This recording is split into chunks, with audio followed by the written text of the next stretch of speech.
welcome to Inside Events, a new international podcast focused on contemporary issues in events and festivals. This week, I'm joined by Dr. Danny O'Brien, and we're going to be talking a little bit about strategic management.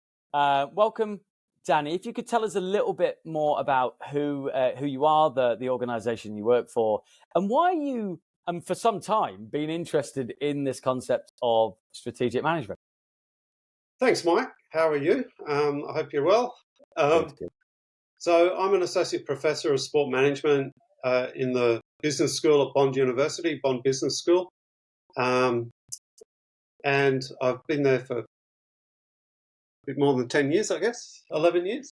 I'm associate professor of sport management and high degree research director in the business school. I do research across three areas there.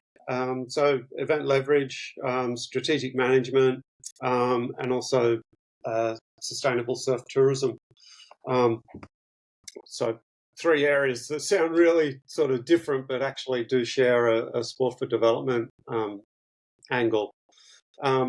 Strategic management has always sort of been at the core of things as well. When I did my PhD many moons ago with Trevor Slack, Trevor was right into organizational theory and strategic management. So I sort of cut my teeth with Trevor, and obviously going in and working in business school context, strategic management was always a subject that needed to be taught. I've taught it to straight business students as well as in the more sport management major programs. So it's just something that sort of came with the territory when I was doing my PhD, in an area that I've always had interest in, because it's really at the core of everything when you break it down. And I probably sound very biased, but it does sort of go to the very core of success of organizations. Do they manage strategy well, or do they not? Some don't do it at all. So so that's how I got into that area. Thanks, Danny. And in terms of I can imagine a first year student might not know that much about what strategic management is. So, if you can imagine you're a first year student, how would you kind of break down the concept, I guess, in an easy, digestible way, Danny? So I often say to students, right at the beginning of, first year, first class, whatever, I say, something like, how did you get here today? And they said, I drove. I said, well, how did you know where to go? And they say, well, I've been here before. I said, what about your first time? And, sort of keep going back and throwing questions at them. And eventually they say, we had to find a direction, where to go, where to start. And, and that's really what strategic management is. It's working out the direction of the organization. And at some point, we all are at that beginning starting point of our journey as an organization or as an event, as the case may be.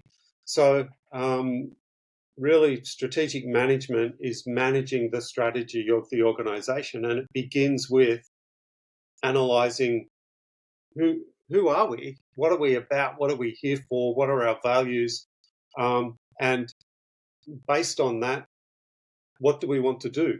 Who do we want to serve? Who are our key stakeholders? So we set, and it's an ongoing process. It's not one snapshot in time where we make a strategic plan and then that's it. It's an ongoing process. So it's an iterative thing.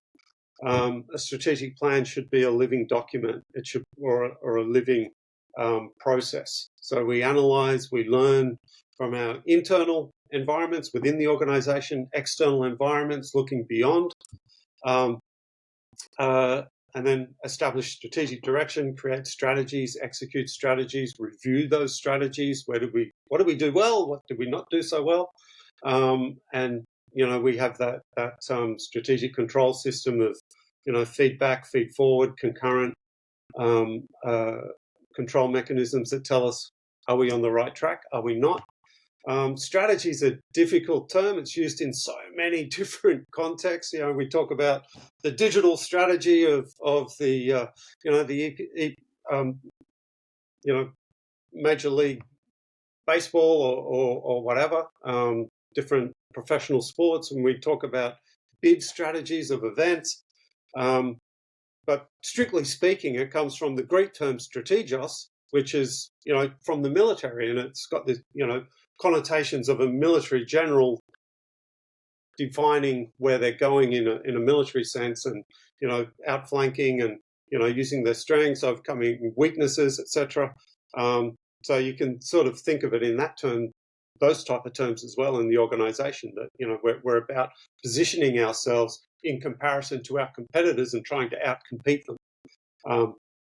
And whatever way you look at it, we're all competing against other organisations.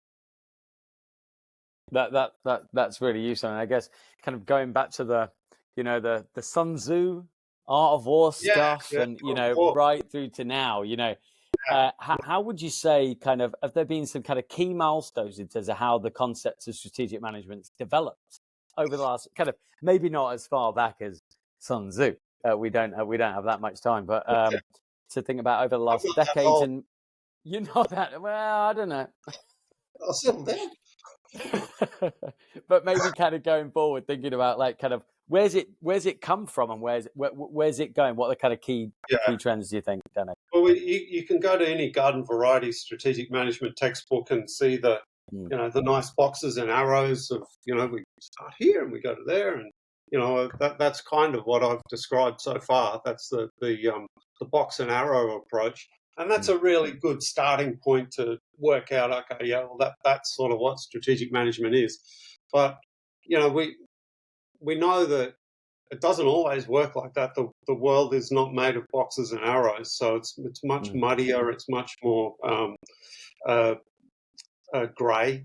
So as the concept in the field has evolved, we've realised that, there's different approaches. We can look at focusing internally, and we will leverage our strengths. So we're really good at innovation, perhaps, or we're really good at product development. So that's what we'll leverage. We'll work on that. Other organisations look outside the organisation and say we're really good at collaboration. So we're not going to develop stuff within. We're going to collaborate with others and move forward that way.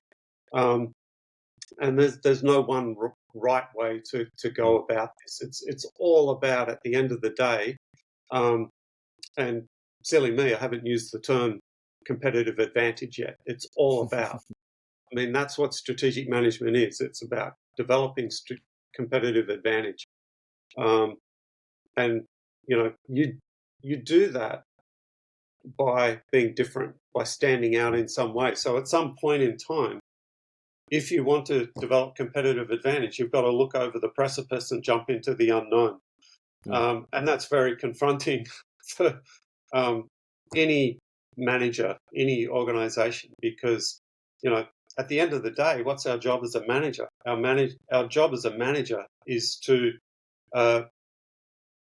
get rid of uncertainty, to make as much of our daily operation, our yearly operation, to make the uncertain certain. But if everything is certain, you're not doing anything that's out of the ordinary. Therefore, you're not going to stand out. Therefore, you're not going to get competitive advantage. So it's that paradox where you're walking that line between certainty and uncertainty, and what is your and part of all of this is your risk appetite. How willing are you to be innovative, be different, stand out? And you can stand out in one of two ways: by outcompeting your opposition or by failing. So obviously, one is more desirable than the other. And Danny, you've talked about the concept of event leveraging, which has the strategic components to it. just for those that certainly the event students and the sports students, event leveraging is obviously a key concept that we use and anchor in pretty much most events and sports. You obviously kind of help kind of pioneer it, I guess, in some sense, back with Lawrence and back in the day in the early 2000s, and then evolved it over time. What's the relationship between strategic management as a general concept, for example, and then event leverage? How do those two connect? So strategic management, looking at a particular event, it crosses over into project management as well. But when we think of event leverage, it's much more than that, because we're thinking more about a portfolio of events.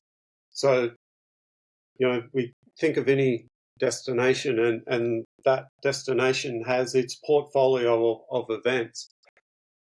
And event leverage is about working out, okay, well, how do they knit together? And how can we make them knit together? What do we need to make that happen so that they're,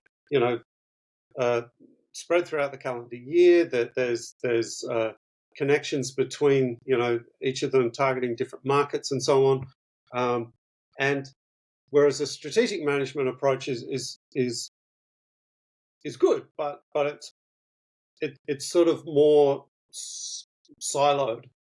When we get to event leverage, we're talking about knitting all of those events in the portfolio together and saying, okay, well, what can we make out of this? And that takes a lot. It takes a lot more, a bigger strategic purview doing that. And where you think about standalone events, and traditionally we thought about impact. That impact-oriented view is great, but it's very short-term and it's very myopic, and in that it's really about maximizing visitation-related benefits, and that's great, that's awesome. But leverage is about more than that. It's about looking long-term, and it's about looking at other events in the portfolio. And we can think of portfolios in terms of destinations, or you might think of it in terms of, one of my PhD students, Al Stevens, has recently looked at Tennis Australia's portfolio of events, and how they can go about leveraging that portfolio of events for sport participation. A destination might look at leveraging a portfolio of events to change the view of that destination in the marketplace, or to maximize tourism, or to facilitate business, or all of the above. So, the leveraging, talking about how things have evolved, the event leveraging perspective is one of those ways that the perspective has definitely evolved. And as that kind of concept, that kind of applied strategy at a destination level, using portfolio events to shift the dial, towards certain priorities, and that, as that concept kind of changed much in the last kind of decade, would you say, since kind of you guys were kind of talking about it, or has it stayed fairly kind of static in some sense? No, well, it has evolved, and I think we can track it right back to Lawrence Jalop had his original, I think it was a book chapter in 2004, but he had borrowed that concept from financial management and financial portfolios and so on. And that was purely about leveraging for, I think it was for leveraging for longer term economic and tourism benefits. And then, we've since started thinking about it. Well, what about social change? We create these liminal spaces, and you've done some great work in this space as well. How can we leverage major events for social change, environmental, ecological awareness and impacts? And then, Vasilios Ziakis has been super active in this space as well, particularly the portfolio approach. And others have looked at, well, what about leveraging for sport participation and health benefits. So yeah, it really has sort of been continuing to evolve over the years. As the Um, ambitions of events have evolved as well, right? They yeah, try and tackle the absolute world in so many yeah, senses, right? They use it to tackle kind of, it might be disability rights, it might be yeah, domestic housing issues. The uses of the strategic uses of events have really definitely. ballooned, haven't they, Danny? Yeah. Yeah. And there's been this sort of constant sort of angst between legacy and leverage, and Lawrence has written a lot about this. And it's and other questions like well, who's responsible for leverage? you know, and people immediately think, well, it's the event organizers. Well, no, it's not the event organizers. Their job is to run the The event. event. Yeah. It's who's got skin in the game here. So Yeah. you Yeah. know, Yeah. government, event owners, if particularly if they're sport governing bodies, let's say, if they want to encourage sport participation, then it's up to them to plan around Yeah. leverage. So years ago, the first time that um, rugby sevens was in the Olympic Games, our Australian women won gold. But Rugby Australia hadn't really thought about this, it seemed, because there were no structures in place to handle the massive influx of young girls who then wanted to play rugby. So they were left sort of, well, That's interesting. on Google looking for, well, where do I go to play rugby? I want to play rugby sevens. They couldn't find anywhere. Right now, we're hosting the FIFA Women's World Cup, and our Matildas, God bless them, are absolutely killing it. And people are just flocking to the games. They're flocking to the live sites. I was saying flocking there. Um, um, and, the broadcasts are smashing records. Um, and Football Australia, hopefully have got the structures in place to handle that influx. But it's not just about having the structures in place post event. It's planning. Okay, this could be massive for us. What are we going to do to maximise those benefits so that it's long term? That it doesn't all cease when the circus leaves town. So there's a lot there, and then that's just from a sport perspective. From a destination perspective, we as a country and Austrade, our Australian Trade Commission, are looking at these events and okay, well, how can we parlay the success from this World Cup? And we had the Women's Basketball World Cup last year. Looking forward to Brisbane 2032, how can we start stringing together a narrative here, a story here about who we are as a nation, and how we attract trade, tourism, etc. So that's where that longer term strategic perspective from event leveraging comes in. And dare I say it, we could look at, inevitably it'll come up, what about what happened with the Commonwealth Games in Melbourne? I don't know. Did you want to talk about that? Yeah, we could do it. I was just going to just quickly pick up on something, Danny, which is that you can have a great strategic vision. In this case, it might be about kind of attracting women in sport, and so therefore you host the FIFA World Cup for women, and then it's also about making sure that you, like you said, the structures and the resources are in place, and that's kind of a slightly side.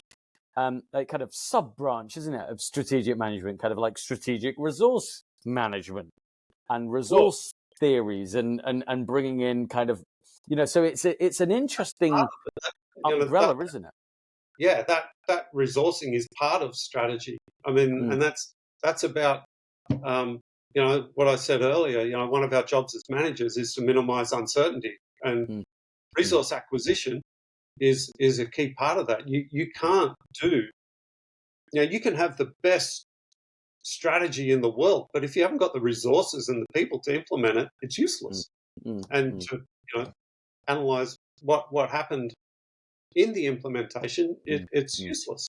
That's So it's a great point. Like we just wrote a paper about the Gold Coast Commonwealth Games, 2018 one, yeah, and we called something like parasitic events, host resource dependency, um, on the Gold Coast, and we're just saying how like these events, these major events, require so much resource, and I won't go into detail in terms of the type of resource, but we all know what kind of resource, and yeah, and it requires this sucking of it in just so many different aspects of it, because without it, the event doesn't exist.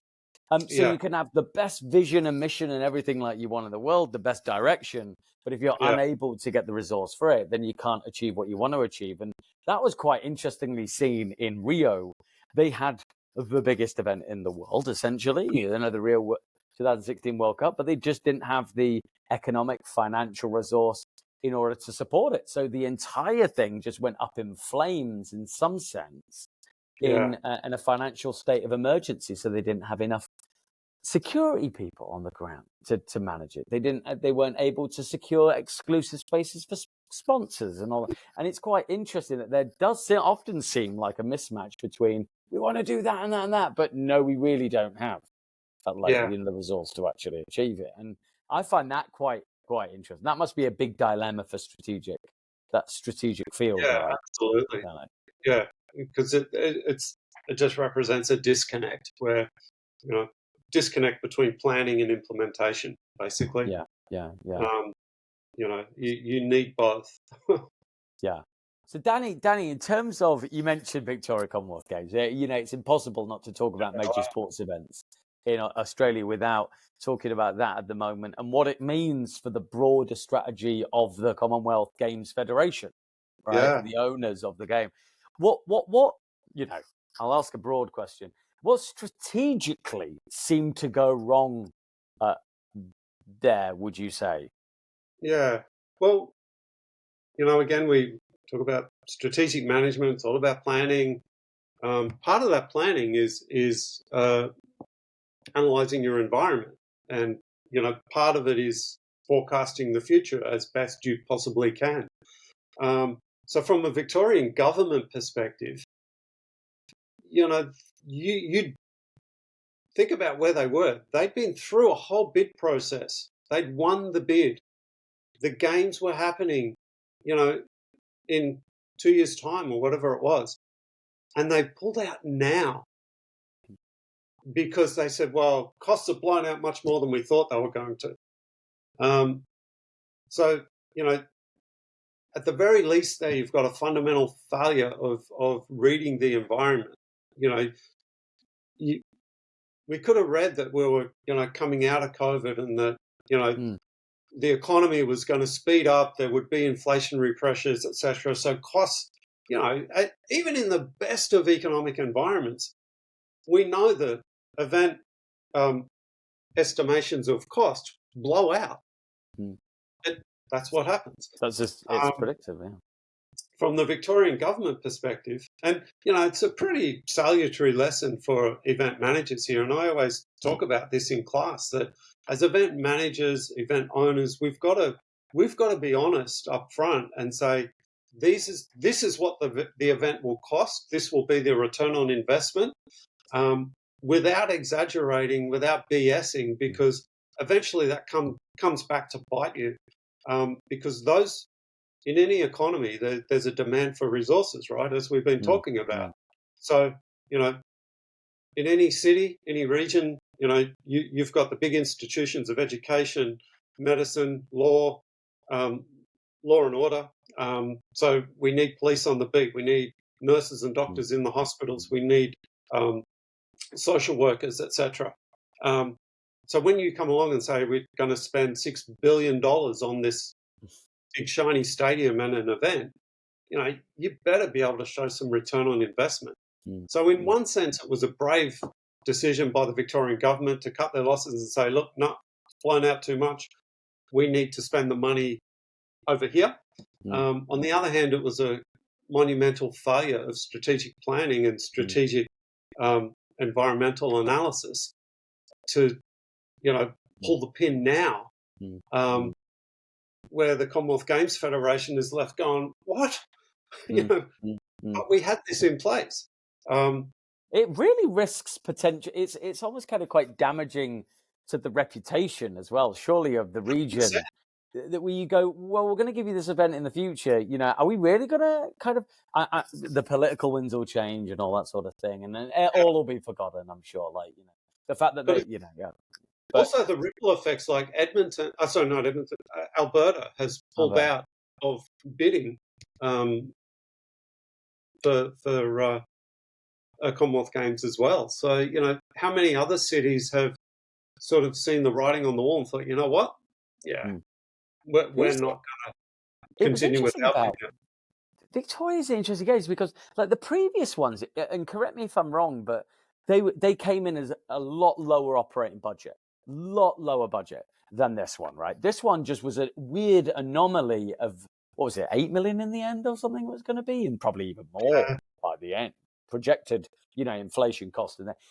And so you think to yourself, it's because primarily they tried to do a lot with that event. Like there was a lot of kind of policies and things packaged underneath the thing, and they almost made it too big themselves. They were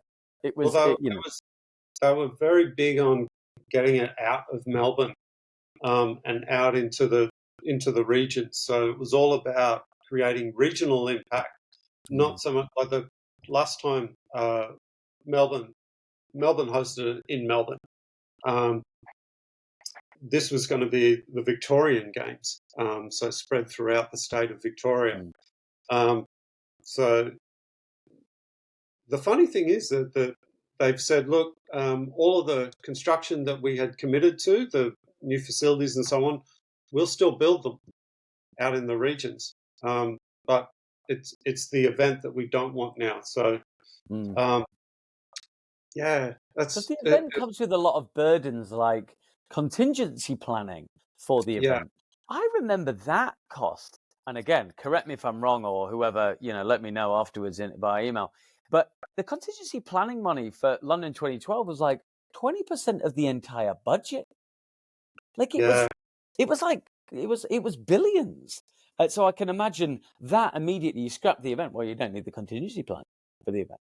And then, I can imagine, and contingency planning, getting back to strategic management is a key part of that, especially in the event space, because, what if the poo does hit the fan? You've got to be ready to go with that secondary plan and look like, well, we've got this all in hand. And you can't do that, again, without having those resources ready to go, ready in place, that planning all ready to go. So, it's a significant impost to have that. The Gold Coast has, our mayor put his hand up and said, well, bring it here, we'll host it. We did it in 2018, we can do it again. Our state premier has gone, no, don't think so. Interesting. She's put her foot down and said, no, we've got a big event going on right now. We've done some of the hosting for the FIFA Women's World Cup. We've got 2032 coming up. She's just wanting to keep her eyes on that prize rather than diluting everything by all of a sudden saying, bring the Commonwealth Games here. We'll host it. So, it's funny that, isn't it? Like people are quick to jump on these things because they look great for an individual person's tenure in office. Oh, I manage this event or major events and this major event, and it looks great. And you see this, don't you? You see this quite often, that it's often the pet project of politicians. These things, and there's often a disregard for its strategic benefit at a destination level. It's so many levels. Overestimation of impact and outcome and underestimation of cost comes from the politicians who, they're spending taxpayers' money, so you can kind of understand where it comes from. But